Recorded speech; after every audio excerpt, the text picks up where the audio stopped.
message, as she is juicy and delicious herself. What did I call her last time? The Love Light Beacon. The Love Light Beacon. Yes. Speaking on the elixir of love, please welcome Reverend Willa Barber. All right. Thank you, Kathy. Juicy and delicious, I don't know. I'm a little embarrassed right now. Probably blushing a bit, but that's okay.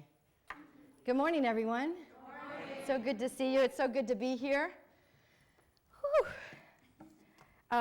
Thank you. I loved what took place this morning in here already, and we've only just begun. There's so much love in this place. And I am so delighted to continually be asked back, because it is such a good thing when someone is repeatedly asked back. Yes. It says that you like me being here. Yeah. And I like that. I like being here. Just making a note of the time, because I have a time frame from which I'm working, and some of you who've heard me spoke before know that that can be a challenge, because I often have a lot to say. So we're going to be succinct. So the monthly theme this month is Sacred Love. The theme for the year is Living in the Vision, the Sacred Vision. And what I'm going to be talking about today, there's several different types of love. I'm not going to go into all the different types. There's eros love, which is romantic, sensual type of love. There's filio love, which is more of a friendship type of love. What I'm going to be speaking about is agape love, which is about spiritual love. It's about the Christ consciousness of love, the pure essence of love that we all are. So that just so you know, now there's nothing wrong with the other loves I've talked about, and I can sure have a lot to say about them, but today it's about agape love. Okay, you ready? Yes. All right. So, our true divine nature is that of love. We were created from love. Therefore, we are love. Now, some of us along the way forget that. And some of us require a lot of reminding that we are love. So that's part of what we do here. We remind each other of who we are, of our true divine nature. You know, our nature, the nature of our hearts are for them to be open.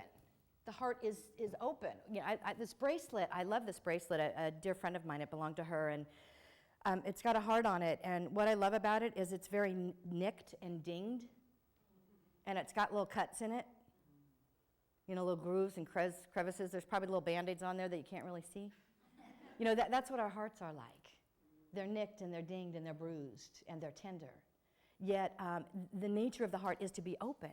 Yet we do things, we can become activated. Well, I'll speak for myself. I can become activated by something or someone or a memory or an experience, and will shut down my heart, because I'm afraid of what I'm projecting as rejection or being hurt, or so it's easier to just shut it down and take myself out of the game sometimes. But that's not how I want to live my life. So I'm in the game, keeping my heart open as much as I can, even if it's scary and I'm scared. Sometimes I am. Anyone else can relate to that? Oh, thank you. I'm glad I'm not alone. That's helpful. And when we close the heart, it's usually a mental or an emotional trigger that's been activated that causes the heart to close and shut down. And then what happens is a blockage is created, and there's a stoppage. Now, yes, what the world needs now is love, sweet love. You know, we need more of that. The truth is, there's more than enough love. We really don't need any more, because it's here. We are it. What's necessary and required is for it to let the love through, because love is the answer and love is the way, and always takes a lot of courage to move from and as love. So today's topic is the elixir of love. Now you all know that I love words, so I had to look up the word elixir. And elixir is the pure and concentrated essence of a substance, the quintessence or absolute embodiment of anything. So the elixir of love is the pure essence and substance of love. Today we're going to look at that. What is the elixir of love? Where do we find it? How do we use it? What do we do with it? And what happens when we use it? That's what we're looking at today.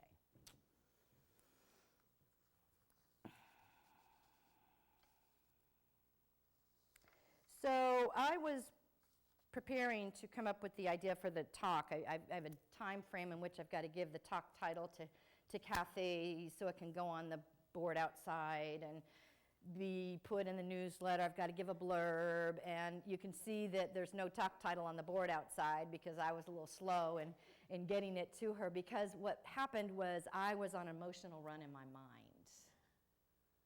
The theme for the month was sacred love, and I wasn't feeling it. And I was having a challenge coming up with what the title would be and what a little blurb would be about sacred love when I was not feeling sacred love. Something had happened. I'm not going to go into that story. You guys know I put some of my stuff out here, but I've learned not to put a lot of my stuff out here. Something happened. I got activated. I got triggered. And I went back into that place of feeling not enough, of feeling unworthy and undeserving. And, you know, walking this spiritual path, it's not for wimps. It really isn't. And it's not easy. It's so worth it. And what I know is you know, what happened is I saw myself being hijacked by myself, you know, hijacked myself in my mind, again, and took me to some alleys in my mind again. And what is beautiful is that I'm much more quickly able to witness when I've taken myself hostage. Now this time there were no other people held hostage with me. It was just me. I didn't have anyone else hostage in my mind. I've done that before. I've taken groups of people. And some people over and over and over again. I'm learning how to free myself and free others through this elixir of love. And I did have a moment where I was able to recognize what I was doing. I came to myself. I had this moment where I came to myself. There was a window in my heart opened, and I went through it. And it changed. And I submitted the title for the talk. Now, what you need to know is I was close to calling and saying, I can't do the talk. Because I wasn't feeling worthy of being able to bring a message on spiritual love when I wasn't feeling or being spiritual love to myself. See, this isn't about anyone else. This is about what I was doing to myself. It's all about it. Wherever I go, there I am. How about you? So it was what I was doing to myself. And I, for a moment, thought about calling you and saying, I can't do this. But something within me rose up and said, yes, you can. And yes, you will. And it's for my healing and it's for your healing. There's something in this for everyone. And so I remembered to tap into that elixir of love. Now, I'm a visual person. A lot of us learn in different ways. Some can learn audibly. I have a variety of learning styles, and visual for me and repetition for me is important. So I pulled out my little elixir of love bottle to remind me that sometimes I need just a little dab, and just a little dab will do it. Now, the thing that's important to know is that this elixir of love, it's a mixture. It's not simply just love. What's in this elixir, this mixture, it's forgiveness. It's also compassion. It's also tenderness and empathy. It's patience. It's surrender. It's courage. It's trust. It's faith. And all those together make this quintessence. Oh, I love that word. This quintessence essence of this elixir of love. Yes, quintessence essence of this elixir called love. And the thing is that, life shows up. Life shows up, and sometimes it looks messy and funky the diagnosis, the living situation, the job situation, no callback after the interview, the relationship status, whatever it might be. Life shows up. It's the meaning that we assign in our mind that determine how we're going to walk through it and what's going to come from it. See, as I shared with you a couple weeks ago or earlier in the month, that I've now changed my mind, and I now say, because I believe it's true, that it is all good, because it's all God. There's God and good in everything, regardless of how it's presented to us, regardless of how it shows up. And ours is to unwrap the layers, to distill and find the blessing. See, sacred love, it's not about anything out there. Sacred love is about our relationship with the divine. It's about our relationship with God. And what we are here to do, it's really here to be, it's to return to remembering who we are as the sons and the daughters of this thing called God, this thing called Spirit, this thing called Allah, this thing called Jehovah, whatever you want to call it. The living one, the force. Whatever you want to call it, there is only one of it, one power, one presence, one infinite supreme essence of that which is love. See, ours is to, as we're walking the path, we fall off the path, we forget our true divine nature, and the more we study, the more we practice, the more we're spiritually disciplined, the quicker we get back on the path, the quicker we remember who we are. That's what it's about. It's not about how long we're out there. It's about that we are willing to come back. Willing to come back. For some of us, it's taken 40 days or 40 years or 40 lifetimes, whatever it takes. The fact that we're willing to come back and to do the work necessary and required to erase and eradicate those things that we have bought into, that people have said about who we are or aren't, or those things that have happened to us or that we've done to others. Those do not define us. What defines us is our true divine nature, and it's that of love. And no one can take that away from us. Nothing can take that away from us. Now, we can give it away if we go on a drive-by or we hijack ourselves, we can forget. Yet, ours is to return to the remembering of our true divine nature. So this elixir thing, this is about establishing a new, different level of commitment and connection and consciousness with Spirit. It's an upward spiral thing. We're always evolving. We're always growing. At some point in our lives, we have one awareness, and that awareness works for us for where we are and has helped us to move to another level. And then we grow and expand, and then we're called to rise up into another awareness. So it's the continual rising up. I don't think I don't know if we ever get there. Maybe we do. Maybe we do. Wherever there is. Sacred love it's something that isn't thunk. We don't think it. It can't be thought. It's a felt thing. We feel it. It begins on the inside. See, when I had that awareness of how I was holding myself hostage and what I was doing to myself through my thinking and my words and that old 8-track tape that was caught in a loop. Any of you remember 8-track tapes? Reel-to-reel cassette tapes, CDs, or even an MP3 player that is just caught on the same song. Well, this song was an old, worn-out tune that I had no business popping in there. But it popped in. And then I had that moment of awareness and unpopped that puppy out and had compassion for myself. Compassion for myself. It's about getting back on track. That's what sacred love is. It's about getting back on track. Sometimes it takes longer for some of us than it does for other of us. And it doesn't matter. There's progress in revealing the nature of God, however long it takes us to reveal it.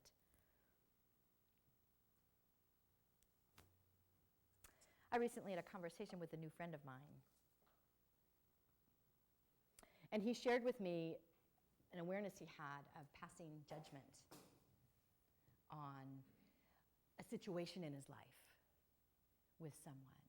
and an awareness he had in regards to an interaction with another person, on how he was, having some thoughts and opinions about this other person, and how that impacted his ability to perhaps really be present in the situation. And that it maybe even took him out of receiving a blessing.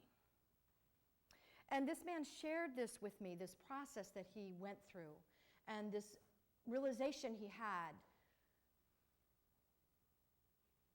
this awareness, this awakening he had about maybe there's something I'm doing or not doing. Maybe something's different. Maybe I'll be open. And it shifted. It shifted for him. And it shifted for me. Because those of you who were here last month may recall that Paul shared with me how moved he was by what I shared and how that was a gift to him. And I thank you so much. It was such a gift for me.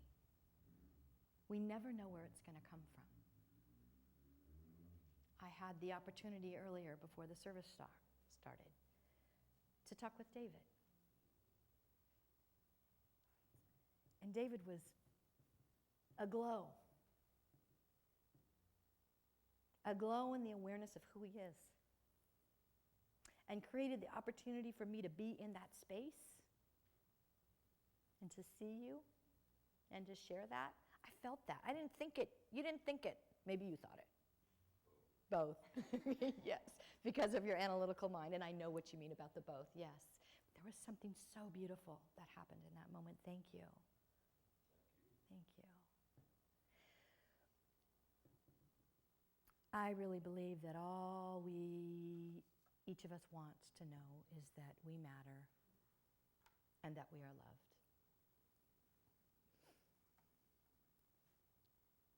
I'm going to read to you this quote.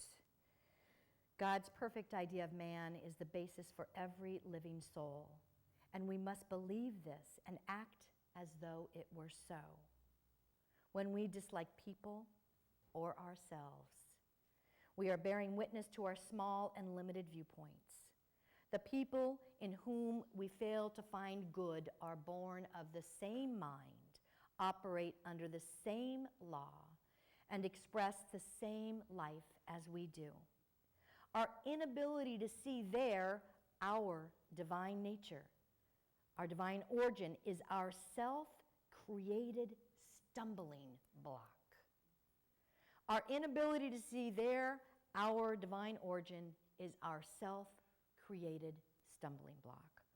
Often we are held back by our petty dislikes, judgments, opinions of other people and ourselves. Jesus could include the whole world in his thought because he believed in a God who was in all and acted through all. The chosen people are those who have come to love themselves, their fellow being, and find good in them and in every situation. So my call to action today is to let go of the blame and the shame and the criticism. Be willing. And the judgment. You know, that takes up some valuable real estate. It really does. If it's in our mind, it creates a blockage in our heart. To remember that the elixir of God, the elixir of love, is forgiveness, it's empathy, it's compassion. It's the I am that you are, that God is as us. I invite you to take your hand and put it over your heart. And close your eyes if you'd like. And just feel the beat.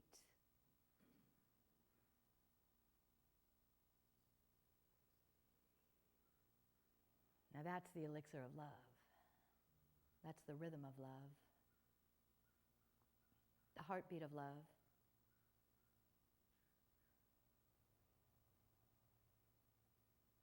And what the world needs is us to allow ourselves to be led by love and to lead from love.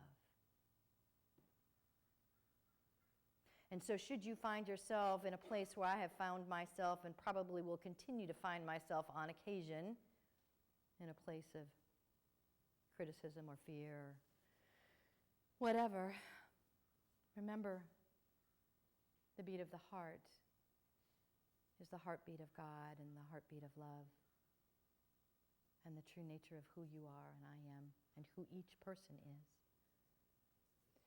And that as well, we are all doing and giving and being and bringing 100% of the best we've got in every given moment. Sometimes it looks better than other times. Sometimes it feels better than other times. See, the elixir of love, it's the Christ consciousness. It's within us. It is us. And the more we know this about who we are, the more we can see that in another, the more we can be that in the world.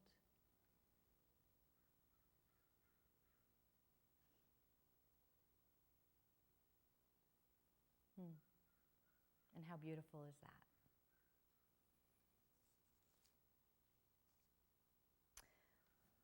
I was just going to start to sing this, but I'm not. Love that heals, love that sets us free. There is only love. Love is the answer and love is the way in all ways, always. Peace and blessings to you. Thank you for loving me.